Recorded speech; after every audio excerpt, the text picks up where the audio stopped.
दोस्तों, आज हम बात करने जा रहे हैं पिचफॉर्क मूवी के बारे में। उन लोगों को उसके एक्सप्लेनेशन जरूर पसंद आएगी और पसंद आए तो चैनल को सब्सक्राइब करना, वीडियो को लाइक करना, वीडियो को शेयर करना और वीडियो पे कमेंट्स करना बिल्कुल भी मत भूलिएगा। दोस्तों, मूवी की शुरुआत में हम एक लेडी को देखते हैं जो फोन में बात कर रही थी। उसी समय उसका डॉग एक फार्म हाउस में घुस जाता है, इसलिए वो लड़की भी उसे ढूंढते हुए उसके पीछे जाती है और जब वो उसे चेक कर रही होती है तभी अचानक से उसके चेहरे पर कोई खतरनाक ट्रैप फंस जाता है, जिससे वो काफी घबरा जाती है और वहां से भागने की कोशिश करती है। लेकिन उसी समय फार्म हाउस का दरवाजा बंद हो जाता है, इसकी वजह से वो वहीं पर फंस जाती है। इसी के साथ सीन शिफ्ट होता है और हम हंटर और उसके कुछ कॉलेज के दोस्तों को देखते हैं, जिन्हें हंटर अपने होम टाउन अपने पेरेंट्स के पास वीकेंड सेलिब्रेट करने के लिए ले जा रहा था। फिर वो घर पहुंचकर अपने दोस्तों को अपने पेरेंट्स से मिलवाता है। उसी दौरान वहां पर हंटर की छोटी सिस्टर जेनी भी पहुंच जाती है, जो अपने भाई को देखकर बहुत ही ज्यादा खुश होती है, क्योंकि वो अपनी फैमिली से दूर सिटी में रहता था।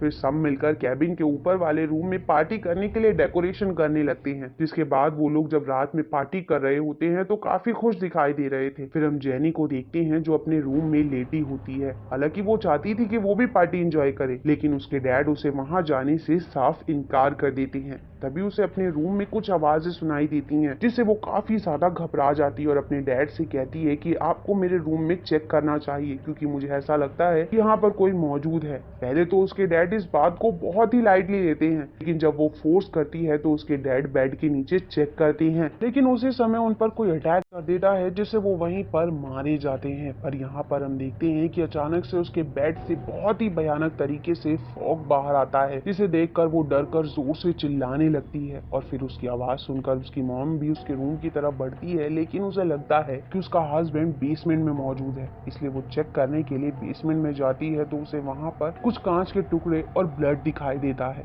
जिससे वो भी काफी घबरा जाती है और वहां से बाहर निकलने के लिए जैसे ही सीढ़ियों की तरफ बढ़ती है तो वहां पर उसे एक लड़का दिखाई देता है, जिसके हाथ में फॉक लगा हुआ था। इसी वजह से उसे फिच फॉक कहा जाता है। इस दौरान वो बहुत ही ज्यादा खतरनाक दिखाई दे रहा था, जिससे हंटर की मॉम उससे बचने के लिए वापस से वहां से भागकर दूसरी जगह पर आकर छुप जाती हैं। लेकिन जैसे ही वो टॉर्च ऑन करती हैं तो उन्हें पता चलता है कि फिच फॉर्क अभी भी वहीं पर मौजूद है। इस दौरान वो कुछ समझ पाती उससे पहले ही वो किलर यानी कि फिच फॉर्क उसे बहुत ही बेरहमी से वहीं पर मार देता है। दूसरी तरफ हम मैट को देखते हैं, जिसके पास लेनोक्स पहुंचती है और उसके क्लोज जाने की कोशिश करती है। फिर वो दोनों एक दूसरे के साथ इंटीमेट होते हैं, तभी मैट को ढूंढते हुए उसकी गर्लफ्रेंड क्लियर बाहर आती है, तो उसे अपने बचपन का दोस्त गॉर्डन मिलता है, जो उनके साथ ही वहां पर आया होता है। इस दौरान वो दोनों अपने बचपन को याद करके काफी खुश होते हैं। फिर हम जैनल और रॉकी को देखते हैं जो वैन में बैठे होते हैं, तो इस दौरान जैनल रॉकी को बताती है कि वो प्रेग्नेंट है, जिस बात से रॉकी बहुत खुश होता है। फिर वो दोनों वॉक करने के लिए पैदल ही आगे बढ़ने लगते हैं। दूसरी तरफ हम गॉर्डन और क्लेयर को देखते हैं, जिन्हें पार्टी में साथ देखकर मैट बहुत ज्यादा गुस्सा होता है। तभी क्लेयर की नजर मैट की जैकेट पर पड़ती है जो लेनोक्स के पास थी, जिससे वो बहुत ही बुरी तरह से बौखला जाती है, क्योंकि वो समझ जाती है कि वो दोनों साथ में थे। इस वजह से वो लेनोक्स को पंच मारकर वहीं पर गिरा देती है और गुस्से में वहां से बाहर निकल जाती है।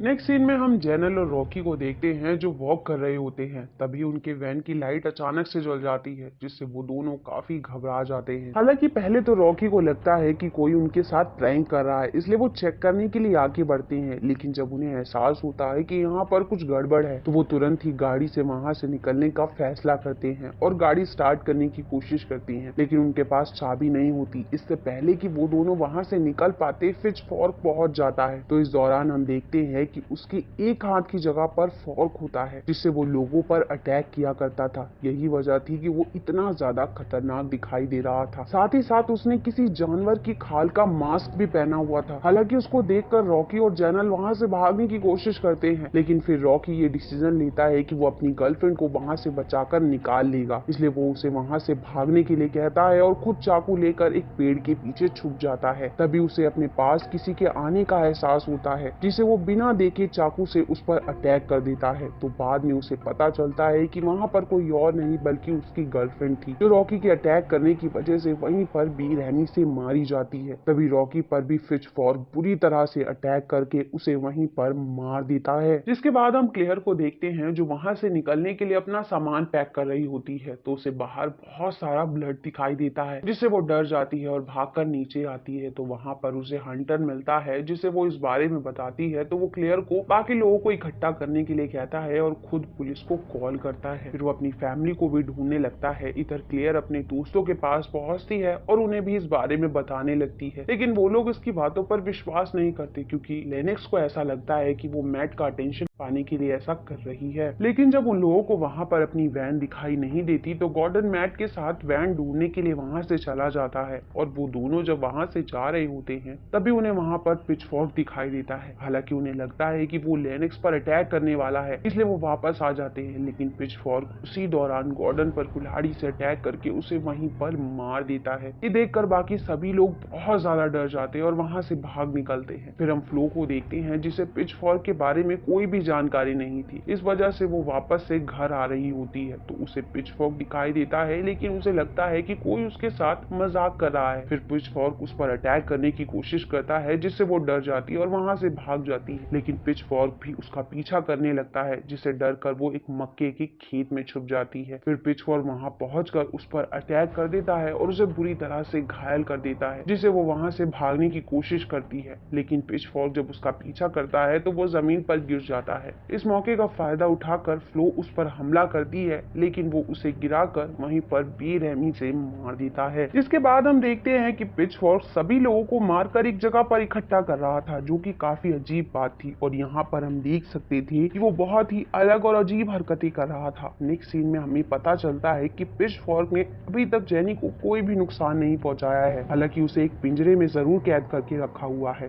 फिर जब जेनी उससे बात करने की कोशिश करती है तो वो काफी गुस्सा हो जाता है, लेकिन वो फिर भी उसे शांत करने की कोशिश करती रहती है और यहाँ पर हम देख सकते थे कि पिचफॉर्क उसकी बातों को बहुत ही ध्यान से सुन रहा था, लेकिन जब उसे किसी के आने का एहसास होता है तो वो वहां से चला जाता है। इधर जब हंटर देखता है कि उसके दोस्त और उसकी माँ मारे जा चुके हैं तो वो बहुत ही ज्यादा दुखी होता है। फिर जब उसे जेनी की आवाज सुनाई देती है तो वो उसकी आवाज सुनकर अंदर पहुंचता है और उसे वहां पर उसके फादर की डेड बॉडी मिलती है, जिन्हें देखकर वो बहुत ही बुरी तरह से रोने लगता है। लेकिन तभी उसके फादर को अचानक से होश आ जाता है, जो उससे कहते हैं कि तुम्हें सब कुछ खत्म करना होगा और तुम अपनी सिस्टर को लेकर यहाँ से सही सलामत निकल जाओ। इस दौरान वो खुद को भी मारने के लिए कहते हैं। पहले तो हंटर ऐसा नहीं कर पाता, लेकिन जब उसके फादर उसे ऐसा करने के लिए मजबूर करते हैं तो वो चाकू से अपने फादर पर अटैक करके उन्हें वहीं पर मार देता है। जिसके बाद वो अपनी सिस्टर को वहां से आजाद करके निकलने की कोशिश करता है। तभी वहां पर पिचफॉर्क आ जाता है जो हंटर को पकड़ लेता है। हालांकि हंटर अपनी सिस्टर को वहां से भागने के लिए कहता है, लेकिन तभी हम देखते हैं कि हंटर पिचफॉर्क का सामना करने के लिए तैयार हो जाता है। इसी के साथ सीन शिफ्ट होता है तो हम देखते हैं कि हंटर एक गड्ढे में गिरा हुआ है। उसी दौरान वहां पर उसके दोस्त भी पहुंच जाते हैं, जिन्हें वो उसी गड्ढे में छुपा लेता है। तभी पिचफॉर्क भी उन सभी को ढूंढते हुए वहां पहुंच जाता है और लेनेक्स को वहां से उठाकर ले जाता है। ये देखकर वो सभी बहुत ज्यादा घबरा जाते हैं और लेनेक्स को बचाने का फैसला करते हैं, क्योंकि वो उसे अकेला नहीं छोड़ सकते थे। इस वजह से हंटर ये फैसला करता है कि मैं पिचफॉर्क का ध्यान भटकाऊंगा, तब तुम लोग लेनेक्स को वहां से आजाद कर लेना। जिसके बाद वो लोग ऐसा ही करते हैं। इसी वजह से जब पिचफॉर्क हंटर का पीछा करते हुए एक दूसरे फार्म हाउस में पहुंचता है तो हंटर वहां पर एक टायर में छुप जाता है। इधर हम क्लेयर और मैट को देखते हैं जो फ्लो को आजाद कराने के लिए उसके पास पहुंचते हैं, लेकिन उसकी हालत बहुत ज्यादा खराब थी क्योंकि उसे कटीली तारों से बांधा हुआ था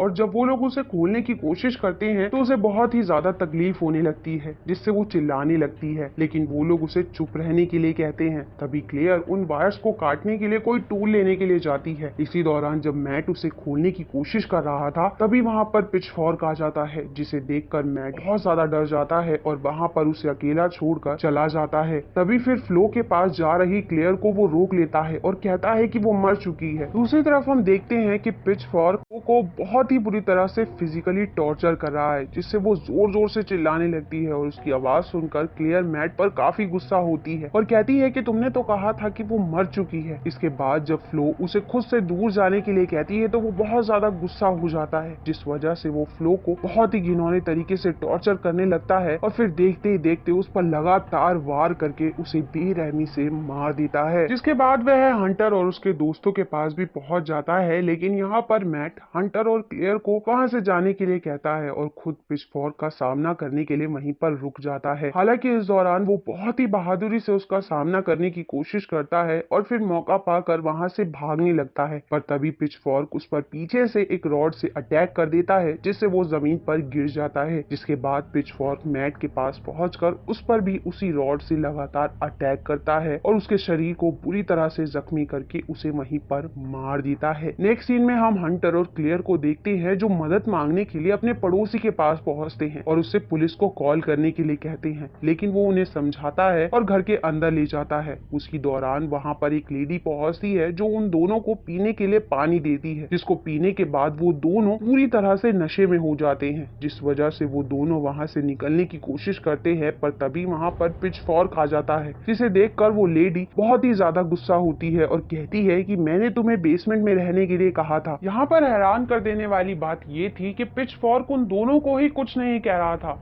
इससे हमें ये चीज पता चलती है कि वो उन दोनों का बेटा था, जिसके बाद वो वहाँ पर मौजूद आदमी पिचफॉर्क को बेसमेंट में बंद कर देता है। इसके बाद जब हंटर की आंख खुलती है तो वो देखता है कि उसे और क्लियर दोनों को ही बंदी बना लिया गया है, जिससे वो काफी घबरा जाता है। पर जब वो लोग क्लियर को टॉर्चर करते हैं तो वो बहुत ज्यादा गुस्सा होता है और उसे छोड़ने के लिए कहता है। उसी दौरान वो लेडी हंटर के पास पहुंच जाती है। तभी हंटर क्लियर से कहता है कि तुम हार मत मानना, मैं तुमसे बहुत प्यार करता हूँ। और ये बात सुनने के बाद वो लेडी और भी ज्यादा अजीब हरकतें करने लगती है। तभी वो आदमी क्लियर को और टॉर्चर करता है और उसे घायल भी कर देता है। फिर वो लेडी स्टेपलर लेकर हंटर के पास पहुंचती है और उसके माथे के घाव को स्टिच करती है, जिससे उसे बहुत ही ज्यादा दर्द हो रहा होता है। तभी वहां पर मौजूद आदमी क्लियर पर चाकू से अटैक कर देता है। इसी समय हंटर खुद को आजाद कर लेता है और उस लेडी पर अटैक करने की कोशिश करता है, लेकिन वो दोनों मिलकर उसे पकड़ लेते हैं और उसके हाथों पर चाकू मारकर उसे टेबल पर ही फंसा देते हैं, जिस चीज से उसे बहुत ही ज्यादा तकलीफ हो रही होती है। लेकिन क्लियर हंटर से कहती है कि मैं भी तुमसे बहुत प्यार करती हूँ, इसलिए तुम्हें हिम्मत नहीं हारनी चाहिए। ये सुनकर वहाँ मौजूद लेडी उन लोगों को बताती है कि प्यार का मतलब होता है कि तुम सामने वाले की आंख में देखकर ये बात कह सको कि मैं तुम्हें हर्ट करने वाला हूँ। इससे हमें पता चलता है कि वो लोग पूरी तरह से साइको थे और यही वजह थी कि उन लोगों ने अपने बेटे को बचपन से टॉर्चर किया था, जिससे वो लोगों को बहुत ही बुरी तरह से मारकर अपनी फ्रस्ट्रेशन निकालता था। जिसके बाद वो लेडी वहां पर मौजूद आदमी से हंटर को मारने के लिए कहती है, लेकिन जैसे ही वो आदमी हंटर को गन से शूट करने की कोशिश करता है, जेनी वहां पर पहुंच जाती है, जो शॉर्ट गन से उस आदमी के हाथ को शूट कर देती है। तभी हंटर भी अपने हाथ टेबल से निकाल लेता है और उसके हाथ में लगे हुए चाकू से उस आदमी पर अटैक कर देता है। लेकिन वहां पर मौजूद लेडी क्लियर को मारने की धमकी देती है। तभी उस पर पिचफॉर्क हमला कर देता है और उसे बहुत ही बुरी तरह से काटने लगता है, जिससे हंटर जेनी और क्लियर के साथ वहां से निकल जाता है। लेकिन अचानक से उनके सामने पिचफॉर्क आ जाता है, जिससे वो सभी काफी डर जाते हैं। लेकिन जेनी हंटर को समझाती है कि वो डरा हुआ है क्योंकि उसे सालों तक टॉर्चर किया गया था। फिर जेनी पिचफॉर्क को अपनी बातों से कंट्रोल कर लेती है, जिससे मौका पाकर हंटर और क्लियर उसके गले में लगी हुई चैन को खींचने लगते हैं और जेनी से भी अपनी हेल्प करने के लिए कहते हैं। जिसके बाद वो सब मिलकर पिचफॉर्क को वहीं पर बुरी तरह से बेरहमी से लटका कर मार देती हैं। लेकिन जब वो सभी लोग वहां से निकल रहे होते हैं, तभी हम देखते हैं कि पिचफॉर्क अभी भी जिंदा है, जो उन लोगों पर पीछे से अटैक करने की कोशिश करता है, लेकिन जेनी उसे रोक लेती है और वहीं पर बैठने के लिए कहती है।